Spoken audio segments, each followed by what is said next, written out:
Assalamualaikum warahmatullahi wabarakatuh. Halo Sobat Muda Mendunia, selamat datang di podcast UMY Talk. Seperti biasa, bersama dengan saya Aisyah Wahdania, kita akan berbincang mengenai isu terkini dan juga mengulik informasi seputar Universitas Muhammadiyah Yogyakarta. Dan untuk episode ini telah hadir bersama dengan saya Bapak Bambang Eka Cahyawidodo, seorang dosen ilmu pemerintahan.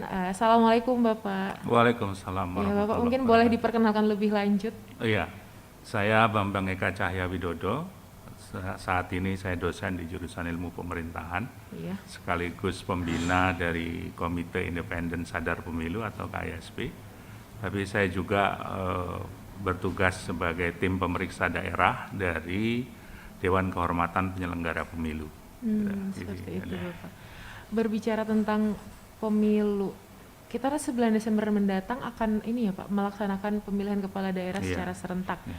Nah, sebagai seorang mahasiswa, tentunya kita ini kan termasuk seorang pemilih pemula Betul, ya Pak. betul.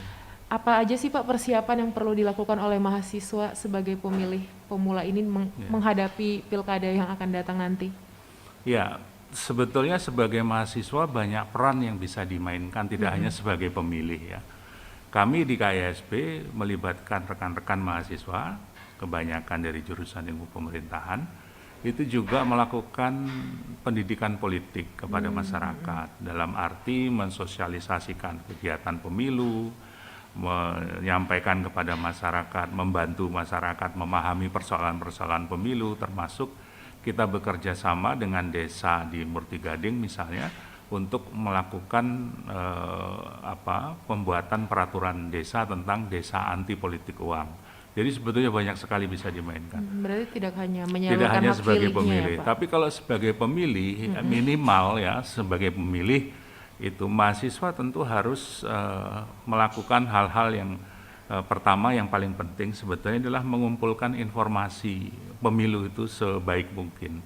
Karena apa? Karena keputusan memilih dalam pemilu itu sangat dipengaruhi oleh 3 faktor. Yang pertama yang paling penting itu adalah kualitas informasi yang dikumpulkan. Nah, pemilih pemula ini biasanya punya keahlian atau keterampilan yang lebih banyak menggunakan media sosial untuk mencari informasi. Lebih melek teknologi. Betul, lebih melek teknologi. Cuma problemnya seringkali tidak tertarik pada isu pemilu, isu politik ya. Kemudian itu membuat jadi kurang berminat. Yang kedua, orang datang ke TPS menggunakan hak pilih itu karena faktor pengalaman. Ya, itu juga sangat mempengaruhi. Nah, kalau pemilih yang sudah senior, biasanya dia mungkin sudah tahu, sudah pernah dan sudah memahami tata cara di TPS. Nah, pemilih pemula itu harus mencari informasi tentang tata cara penggunaan hak pilihnya di TPS. Apalagi sekarang di era pandemi ya, COVID-19 ini ada 12 kebiasaan baru yang berubah di TPS itu yang dia juga harus pahami gitu ya.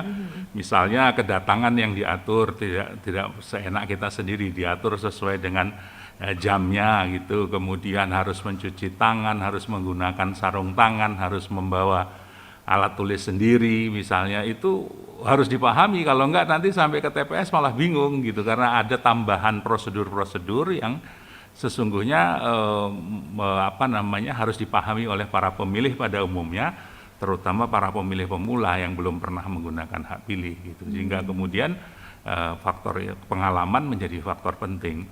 Nah, yang ketiga, yang orang datang ke TPS itu karena faktor keyakinan. Apa itu keyakinan? Dia yakin kalau suaranya dihargai, dihitung. Itu penting sekali. Kalau dia nggak yakin suaranya dihitung, dia nggak datang ke TPS.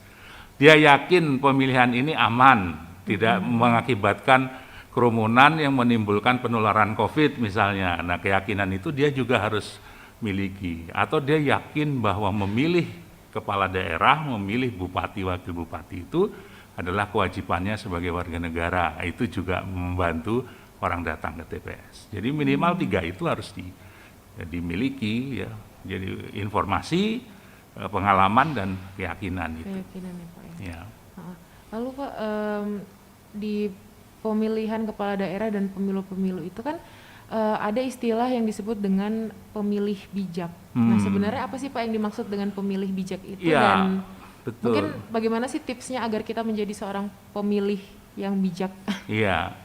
Sebetulnya itu terjemahan tidak langsung dari pemilih rasional ya. Kalau di buku teks itu istilahnya pemilih rasional. Tapi istilah pemilih rasional itu sering dikritik orang karena seolah-olah ada pemilih tidak rasional. Nah, kan begitu. Kalau bijak dan tidak bijak mungkin agak lebih tepat bisa diterima, ya, Pak. lebih bisa diterima. Jadi begini, keputusan memilih itu sebetulnya adalah kumpulan dari berbagai macam faktor tadi lalu membuat orang mengambil keputusan. Nah, keputusan yang bijak tentu dasarnya adalah informasi yang cukup. Informasi yang memadai sehingga kemudian orang mengambil keputusan tidak salah. Kita itu kan sebetulnya hidup tiap hari itu mengambil keputusan. Ini siang ini mau makan siang apapun itu tergantung pada informasi yang kita punya. Maksudnya informasi yang kita punya apa, duit di dompet kita berapa, warungnya buka apa enggak, kan itu penting kan. Benar-benar.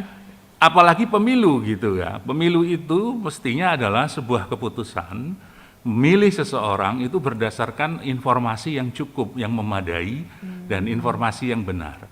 Problem kita hari ini adalah informasi banyak, bertebar di media sosial, tapi tidak semua benar. Banyak hoax ya Pak. Banyak hoax. Sekali. Nah, seorang pemilih yang bijak tentu harus bisa memilih mana informasi yang benar yang bisa dipercaya, yang akurat, yang membuat dia mengambil keputusan dengan benar. Kalau dia tidak mampu memisah mana yang benar, mana yang salah, mana yang hoax, mana yang bukan, maka dia akan salah mengambil keputusan. Gitu. Karena itu sebetulnya pemilih itu ya bukan pekerjaan yang mudah sebetulnya, karena dia harus aktif mencari informasi. Nah, persoalannya sekarang kita itu banyak distorsinya. Distorsi yang pertama tadi itu tadi, sumber informasi kita makin beragam, tapi kita makin sulit menyaringnya. Itu yang pertama. Distorsi yang kedua, duit. Orang bisa salah memilih karena dipengaruhi oleh pemberian uang atau money politik itu. Sehingga kemudian harusnya dia memilih dengan mengandalkan informasi, tapi kemudian memilih berdasarkan uang yang dia terima, karena itu bisa juga mendistorsi pilihan orang sehingga menjadi tidak bijak tadi. Nah, menjadi pemilih yang bijak tentu harus mengumpulkan informasi yang cukup untuk bisa mengambil keputusan yang tepat. Atau mungkin menggunakan intuisi, Pak? Intuisi bisa, itu sedikit banyak faktor pengalaman, faktor keyakinan tadi mempengaruhi itu. Tapi seharusnya di era seperti sekarang tidak sulit mencari informasi dan itu yang seharusnya dilakukan. Jadi intuisi harus dibarengi juga dengan kecerdasan literasi terhadap informasi. Nah, di situ kemudian seseorang pemilih bisa dianggap sebagai pemilih yang bijak. Gitu.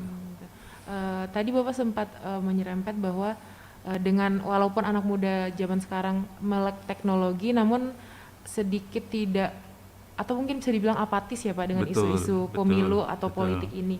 Nah, seberapa penting sih Pak anak muda itu untuk melek terhadap isu-isu politik? Ya, begini, para politisi ini kan akan berlalu ya. Orang-orang seperti saya ini kan jatah hidupnya juga akan habis gitu loh. Ya 10-20 tahun paling maksimal itu sudah luar biasa gitu ya. Terus kalau anak muda nggak tertarik politik, siapa yang gantiin jadi presiden, siapa yang gantiin jadi bupati, gubernur, wali kota. Artinya kita tuh sebetulnya nggak tertarik politik itu mengingkari naluri kita sebagai manusia. Karena Aristoteles itu 2500 tahun sebelum Masehi itu sudah ngomong, manusia itu zoon politikon, hewan yang berpolitik. Cuma manusia yang memikirkan cara memilih presiden, cara memilih kepala desa, cara memilih gubernur. Sapi tidak melakukan itu, kambing tidak melakukan itu, bebek juga tidak melakukan itu. Gajah yang paling gede pun tidak melakukan itu. Karena mereka bukan makhluk berpolitik, tapi kita manusia itu secara naluriah itu berpolitik ya. Gitu. Jadi dua orang bertemu hari ini mau makan siang itu terjadi relasi kuasa di situ. Oh, berarti politik itu sebenarnya di setiap kehidupan kita sehari-hari. Dalam rumah tangga, suami dengan istri itu berpolitik sebetulnya setiap hari. Siapa mempengaruhi siapa, siapa yang mengikut pada pengaruhnya siapa, kan begitu. Tidak selalu suami lebih berpengaruh pada istri, belum tentu. Kadang-kadang istri berpengaruh pada suami. Nah, apa itu politik ini yang sering orang lupa? Politik itu adalah relasi kekuasaan di antara dua orang atau lebih ya, ketika seseorang mempengaruhi orang lain mengikuti keinginannya, itu sudah politik. Itu sudah politik. Sudah politik. Cuma kita kadang-kadang tidak membicarakan itu karena dalam pikiran kita politik itu adalah urusan kenegaraan. Iya, mungkin apalagi anak muda mikirnya, aduh politik bosan. Betul, Iya. betul. Padahal kalau dia kumpul 4-5 orang lalu dia mengatur teman-temannya mengikuti kemauan dia, sebetulnya dia sudah berpolitik dengan teman-temannya gitu loh. Seperti itu. Secara tidak langsung ya Pak? Secara tidak langsung. Jadi tidak ada manusia yang tidak berpolitik. Iya. Lalu Pak, kita kembali ke pemilih nih. Iya. Banyak pemilih muda terutama mahasiswa yang sudah merantau ini Pak. Betul. Saya juga salah satunya. Nah, apa kiat-kiat agar anak muda tetap bisa aktif berpartisipasi dalam politik, khususnya dalam pemilihan kepala daerah nantinya? Ya. Apalagi kan mungkin anak-anak yang merantau seperti saya mungkin sudah tidak terlalu dalam tanda kutip mengenal calon-calon pemilih kepala daerahnya kan Pak ya? Ya, memang ada kelemahan sistem kita ya, karena sistem kita itu menghendaki pemilihan, apalagi kepala daerah itu adalah warga negara yang tinggal di satu tempat tertentu ya, sehingga kemudian ada batasan waktu. Kalau dia sudah 6 bulan ada di situ, dia punya hak pilih. Kalau kurang dari 6 bulan dia tidak punya hak pilih. Artinya mahasiswa perantau kalau dia tidak pindah KTP menjadi warga Jogja, dia tidak punya hak pilih di sini. Nah, hak pilihnya ada di kampung halamannya. Terus gimana dia bisa melakukan sesuatu untuk itu? Sebetulnya banyak sekali yang bisa dikerjakan kalau kita mau. Salah satunya adalah kita bisa membantu sosialisasi pendidikan politik dan sebagainya. Kita kan punya komunitas, kita punya kumpulan-kumpulan orang sekampung ya. Kita bisa mendiskusikan, membicarakan masalah-masalah kampung halaman kita dalam konteks politik tentunya, ada bagaimana kebijakan publik yang tepat untuk kampung kita. Yang itu semua bisa kita lakukan. Atau kalau kita ingin berperan di sini walaupun kita tidak punya hak pilih, tapi kita sebetulnya bisa membantu KPU, membantu pemerintah menyosialisasikan ya, terutama 12 kebiasaan baru yang diterapkan dalam pemilu kepala daerah besok, sehingga sebetulnya kalau kita mau berperan itu banyak ruang yang bisa dimainkan. Sampai hari ini ya KPU itu masih mengalami kesulitan yang sangat besar sebetulnya untuk menjangkau publik, terutama untuk sosialisasi apa yang harus mereka sampaikan kepada publik. Karena apa? Pertemuan-pertemuan terbatas makin sulit dilakukan, hanya ada batasan-batasan yang sangat banyak, sehingga kemudian mereka sangat tergantung pada pertemuan daring, dan pertemuan daring Anda tahu sendiri efektivitasnya pasti kurang. Apalagi untuk mungkin yang sudah tua ya Pak ya. Betul. Agak tidak terlalu tertarik dengan pertemuan-pertemuan daring. Artinya ada digital divided ya, kesenjangan digital antar generasi itu jelas berpengaruh. Generasi Anda dengan generasi saya itu punya perbedaan karakter dalam penggunaan media digital. Salah satu yang paling penting adalah saya itu kan generasi migran digital ya. Artinya ketika buat skripsi dulu masih pakai mesin ketik gitu. Sementara Anda begitu lahir mungkin sudah megang handphone gitu kan, itu perbedaan yang sangat luar biasa. Nah, antar generasi pasti timbul masalah, sehingga kemudian kita bisa membantu itu juga. Kemudian antar daerah, tadi malam saya ke Bantul, saya mendengar dari Ketua KPU misalnya ada problem blank spot misalnya. Banyak daerah di Bantul itu yang masih blank spot, yang tidak bisa mengandalkan komunikasi digital dengan baik. Sinyal aja nggak ada, apalagi komunikasi digital. Itu kan persoalan-persoalan yang sebetulnya bisa diatasi oleh kita yang generasi muda, oleh mahasiswa yang bisa berperan mengambil inisiatif hal-hal seperti itu, bisa membantu gitu. Iya, ini kan nanti pelaksanaan Pilkada 9 Desember 2020. Nah, kita ini kan Pak masih dalam situasi pandemi ya Pak. Betul. Nah, betul. apa sih Pak tantangannya untuk pelaksanaan Pilkada ini di tengah pandemi? Iya, tantangan yang paling berat sebetulnya adalah bagaimana protokol kesehatan dijalankan dalam tahapan Pilkada yang tersisa, yaitu kampanye maupun dalam tahapan pungut hitung suara. Dua-duanya berpotensi mengumpulkan massa, dua-duanya berpotensi menimbulkan pelanggaran terhadap protokol kesehatan. Nah, karena itu KPU melakukan upaya-upaya sebetulnya, tapi tentu saja tidak akan mudah dilakukan karena ada banyak kendala. Salah satu upayanya adalah